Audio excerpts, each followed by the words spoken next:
এটা আঙ্গুর ময়মনসিংহের একটা আবেগের খাবার, যারা খান তারা তো বুঝেনি। আসসালামু আলাইকুম। আজকে রান্না করব আমি মাংসের শুটকি।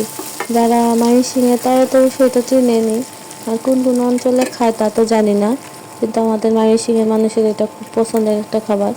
আমি মাংসের শুটকিগুলো আগে সিদ্ধ করে ঝুড়ো ঝুড়ো করে নিয়েছি পাটা পুটা দিয়ে। এখানে পেঁয়াজ কুচি, তারপর রসুন কুচি আর কাঁচামরিচ দিয়ে একটু ভেজে ভেজে নিচ্ছি, আর আদা বাটা দিয়ে দিয়েছিলাম। ওটা ক্লিপটা আসলে নিতে ভুলে গেছি, মনে নাই। আপনারা একটু দেখলে বুঝবেন যে খুব বেশি ভাজা ভাজা করিনি, হালকা একটু নরম হলে মাংস ঝোড়াগুলো দিয়ে দিছি। এখন এখানে পরিমাণ মতো লবণ দিব। আমি একটু ঝাল করব মাংসের শুটকিটা একটু ঝাল ঝাল খেতে ভালো লাগে।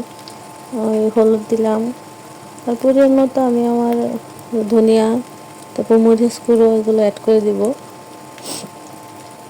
আমি এখানে আমার পরিমাণ মতো মশলা দিয়ে এখানে হলুদ, ধনিয়া আর মরিচ একদম পরিমাণ মতো দিচ্ছি। এখানে কিন্তু অন্য কোনো বাটা মশলা দেইনি, এখানে শুধু আদাটা পেঁয়াজের সাথে ভাজা ভাজা করছি, যেন আদার কাঁচা গন্ধটা চলে যায়। এখন সামান্য একটু পানি দিয়ে এটা ভাজা ভাজা করবো অনেক সময়। এটা একটু ভাজা ভাজা না হলে এটার ঝালটা একটা ঝাঁঝালো ঝাল থাকবে, মজা লাগবে না খেতে। তাই এটাকে আমি একটু ভাজা ভাজা করে নিচ্ছি।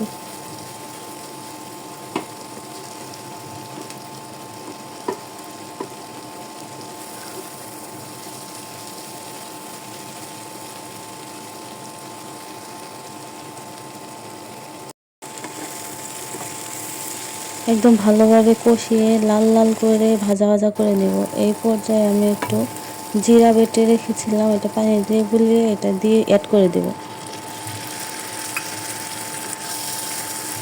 এখন এখানে 250 গ্রামের মতো পানি অ্যাড করে দিব।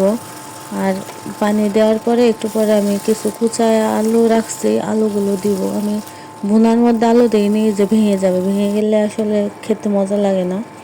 তাই আলুগুলো আমি এই ঝোলের মধ্যে দিচ্ছি। তারপর ভাজা ভাজা হয়ে গেলে দেখবেন আস্তই থাকে আলুগুলো, আর ভেঙে যায় না।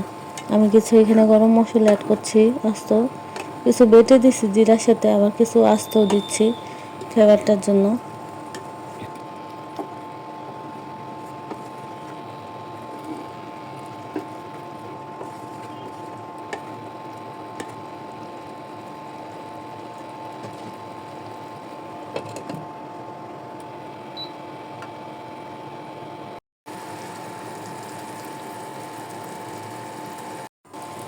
দেখেই তো কেমন লোভনীয় লাগছে, বুঝতেই তো পারছেন কেমন মজা হওয়ার কথা।